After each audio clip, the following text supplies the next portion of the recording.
to Hobbiton, everyone. Like I said on the bus, my name is Danny and I'm going to be your tour guide for today. Now, I would like to get to know you all a little bit better before we actually head down onto the movie set. So can I see a show of hands? Who here has watched Lord of the Rings? Ooh, excellent. Okay, that's very good. That's nice to see. And who here has watched the Hobbit films? Excellent, amazing. Oh, very good. Anyone here read The Hobbit? Oh, God. Oh, okay, very nice. Anyone here read Lord of the Rings? Impressive. Anyone here read Silmarillion? Hey, wow. We got some hands for Silmarillion. I'm very, very impressed. Excellent. Welcome everyone to our first neighborhood here in Hobbiton. Now for any of you following along on your maps, you'll see that this neighborhood that we are in is called Gandalf's Cutting. And we call it that because of that lovely shot of Gandalf and Frodo coming in on Gandalf's cart through those two stone walls, and then it opens up into this view of Hobbiton. Now that cart that we see them on is actually a little bit of an optical illusion. See, it looks like they're just sitting beside each other, right? Having this chat about Bilbo's upcoming birthday party. Not quite. See, the bench that they're sitting on is a split bench, and Elijah Wood, who plays Frodo, is sitting around 3 meters behind Ian McKellen, who plays Gandalf. This makes Elijah Wood much smaller in the camera frame, and of course we needed Elijah to look smaller than he actually is, because Elijah Wood is at my height.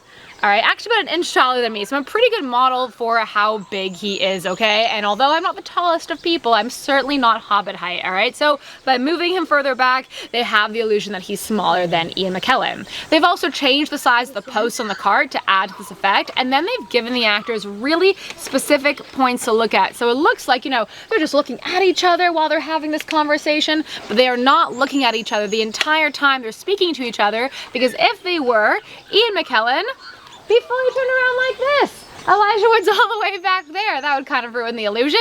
Now this little bit of visual trickery is called forced perspective, okay? It was used a ton in order to make the hobbits look smaller than everybody else. And that's also the reason why you may have noticed we have different sized doors here at Hobbiton. Did you notice that as you were walking around? Yeah, if you were around my height and you took your photo in front of the gate to that lovely yellow door, it's one of our larger ones. It's built at 90% scale. You probably looked like a hobbit about to go into your hobbit home. You very much look like you fit into that home. If you are Ian McKellen height, that's about 5'11", you maybe looked a little bit too tall to fit into that home, but I'm sure you didn't tower over it the way a wizard should a hobbit home. But if you stood in front of one of these two doors, right, in front of the gates for them, you absolutely would have towered over them because these ones are built at 60% scale. The problem is if you're my height, you also towered over it. So we'd only ever want Ian McKellen and small scale doubles in front of these doors, and we'd only ever want Elijah Wood, Martin Freeman, Noel Appleby as Mr. Proudfoot, who we do see in front of that blue door that's around the corner there at the end of the Return of the King.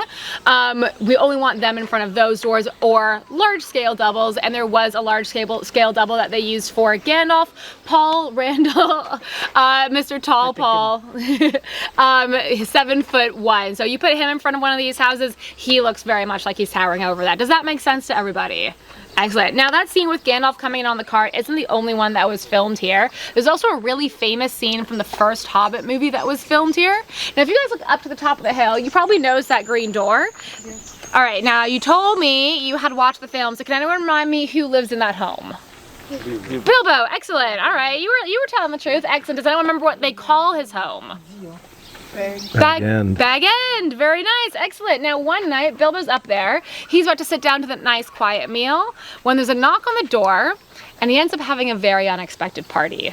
Right? 13 dwarves he's never met before come crashing into the home, inviting Bilbo on an adventure. He's like, no way, you got the wrong guy. But the next morning when Bilbo wakes up, he decides he actually does want to go on this adventure with the dwarves. So Bilbo comes running out of the door to catch up with them. He comes out the door, races down the hill, jumps over a pumpkin, hops over a fence. If he can spot that fence in the gap in the hedge, that is where he hops over. And then he comes running down this path over here. And as he is making his way out of Hobbiton, he yells one of the most famous lines from the films, the most un-Hobbity thing he could possibly say. Does anyone remember what Bilbo yells as he's running out of town? He says, I'm going on. Does anyone remember? An adventure. Yeah, someone back there said it. Say it loud, say it proud. That's right. He says, I'm going on an adventure right over here. And then this is the last time that we see Hobbiton until Bilbo returns home safely in the third movie. Right now we're in front of the town fisherman, and of course there's a bunch of clues to let us know, right? He's got a little catch of the day poster stuck to the wall, fish wrapped up on the table, a fishing rod hung above the door. He's even smoking some fish and some eel in his fireplace. And if that wasn't enough, he's painted some fish on the mailbox just to let you know that he is the town fisherman. And like I said, with our game of real and not real, the smoke is real. There is no smoke machines or artificial smoke on the set, so there's a modified wood smoker in there. All right, the fish, of course, that would start smelling pretty quickly if it was real, so that is artificial. The moss and the lichen that you see on the wood beams and on the fences, the majority of that is artificial. Of course, our set is coming on to about 15 years old, so some new moss and lichen may have grown on top of it, but when it was originally built, it couldn't look brand new. So all of those signs of aging that you see were added by the set decorators. The moss and lichen are little wood shavings mixed with some paint and some concrete and splattered on there, as well as any of the aging on the door that's been very strategically put there by our own set decorators. Here in front of Frodo and Bilbo's home, Bag End. Now I hope you've been continuing the game that we've been playing as you've been walking around, right? Our game of real and not real. Now I know I told you earlier that the rule for this game was anything on the ground or coming out of the ground is real, but there's an exception to every rule, isn't there? And our one exception is our one and only artificial tree that we have here at Hobbiton. Did you notice? Yeah, this tree above us is completely artificial. It is made out of steel beams, expanding foam, fiberglass, and around 200,000 plastic leaves. Oh, wow. The birds don't mind, they make their nest in there anyway. But guys, when they originally made this tree, they didn't make it with 200,000 plastic leaves. They made it with about 376,000 silk leaves. And that's because silk looks a lot better on camera than plastic does. It looks more like an actual leaf. So they made this tree. It looked good and gorgeous. But then there was an 8-month delay in filming. After that delay, Peter Jackson arrives on the set. He's ready to go, ready to start, but he takes one look at this brand new tree that's been built for the Hobbit, and he says, that tree will not work. Because in the 8 months that those leaves, those beautiful silk leaves have been sitting out under the New Zealand sun, faded, right? Totally bleached, no longer anywhere close to the right shade of green they need to be. So shortly before filming, a couple of members of the art department got up on cranes and repainted every single one of those 376,000 silk leaves. And that's why we switched over to plastic leaves later. They are a whole lot more durable. But going back to Bag End, right, you might have noticed the bench that's down here. This is where we see Martin Freeman for the first time as young Bilbo. Guys, come a bit closer. Yeah, come squish a bit closer. Come see it. Don't be stuck all the way back there. This is where we see Martin Freeman for the first time as young Bilbo. He's sitting out on his bench, right, enjoying the morning sun, having a smoke on his pipe when he is joined by a disturber of the peace. That's, of course, Gandalf. They have a very complicated conversation about what good morning means. Now, is anyone planning to go home and re-watch Fellowship of the Ring after being here today?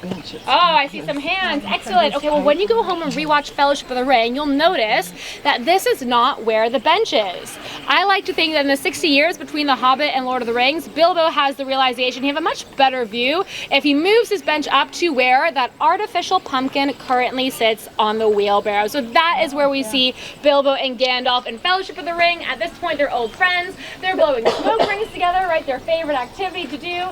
Gandalf even one-ups Bilbo. Does anyone remember what he blows through Bilbo's smoke ring? A ship, yeah, that's right, and it goes out that direction. And I do hope while we're here at the top of the hill, you take a moment to admire the view that they've got.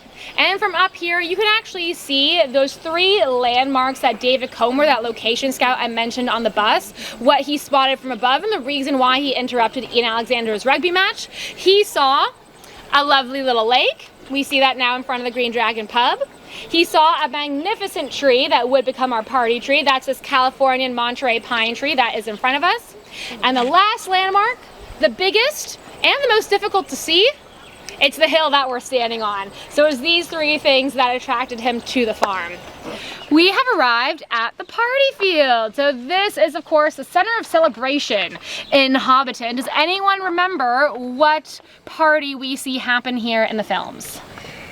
Bilbo's birthday, that's right. And how old is Bilbo turning? Does anyone remember? 100. 100 and? I don't remember. Does anyone else remember? 11, yeah, very good. 111 years old, or 11-1, as the Hobbits say. Now, this is a huge scene they filmed here at Hobbiton, all right? It took about 4 days and 3 nights, the longest sequence that they took filming here, and they had about 100 extras. They were all hired locally. All right, if you're wondering, would you have made it to the final round of auditions? You need to be between the heights of about 5'2" and 5'8", ideally. Curly hair was definitely a plus. Nice rosy cheeks, a mischievous glint in your eye. Don't worry if you don't have big hairy feet, the prosthetics department did provide those. You did not have to come with your own big hairy feet. Now, because these people were not professional actors, they were just extras hired locally, Peter decided that he really wanted to make it as real as possible so that those people didn't have to pretend too hard, because like I said, they're not professional actors. So they had real live music in the scene. They brought up a local band from Wellington called the Elvish Impersonators, and we do hear them in the films. They were meant to just be for, you know, the party, and they were going to be replaced, and then Howard Shore actually liked what they did so much, he just kept what they did in the film. So that's a local band from Wellington that we're hearing. They also had real food. You know, amongst all the prop food. It is a Hobbit party after all. Everyone's got to be very well fed. So they had real food so people could enjoy themselves. The kids in that scene, they had real trays of candy with real sugar high effects afterwards. Now, the grown-ups that were in that scene, of course, they could have the sugar if they wanted that candy, but we did also have an open bar for them. This is a party after all. Now, you might be thinking 100 Hueys, right? Open bar, this long scene that's 4 days, 3 nights. I don't know if this is the best idea. Well, someone else thought of that. So the beer that they had on offer was an exclusive beer made in Wellington called Sobering Thoughts. You think the name would have been a bit of a tip-off to everybody that it was just a 1% beer, but they weren't told, all right? And they did not figure it out. Now, I actually have a degree in social psychology, so I can tell you that the placebo effect is very, very real, okay? So they all thought they were getting good and drunk. You think by the 4th day when they showed up without a hangover, they would have, you know, clued in, but they weren't told them months later, and I don't think they were very pleased. But they were, you know, they felt like they were having a real good drunken time. This lovely little yellow door at the end of the street has no interior home behind it, but I would say it is one of the most important homes here in Hobbiton because it belongs to my personal favorite character, Mr. Samwise Gamgee. Now we see Sam's home at the very end of Return of the King, right? Sam comes walking up this road, just having said goodbye to Frodo, and as he approaches his door, it opens and his family comes out to greet him, right? A little girl comes running into his arms, that's his daughter Eleanor, and then she's followed by Rosie Cotton, right? The barmaid from the Green Dragon pub, who's Sam's wife now, and she is holding another little baby on her hip. That's Sam and Rosie's son, who they've actually named after Frodo. So that's little Frodo Gamgee that we're seeing. Now, this is a very special scene, right? It being the final scene in the Lord of the Rings trilogy. But what makes it even more special is that the little girl that comes running out into Sam's arms is actually Ali Aston, the real-life daughter of Sean Astin, the actor who plays Sam. So little Ali is 3 at the time of filming, 7 by the time the movie comes out and she's able to watch it. I think it's very special that Sean and Ali are able to watch themselves frozen in time in this scene, because Ali is actually my age. She's not a little girl anymore, so it's really special that they can watch themselves at this time. But what makes this scene even more special is that they're not the only ones who can do that. You see that the little baby that Rosie Cotton has on her hip is the actress's own 8-month-old daughter, Maisie. So we have Sarah McLeod playing Rosie and little Maisie McLeod playing Frodo Gamgee, frozen in time in that scene. Sam says to his family, "I'm back." They go through the door, it shuts, fade to black, and this in front of us here is the very last shot before fade to black and the end comes across our screen.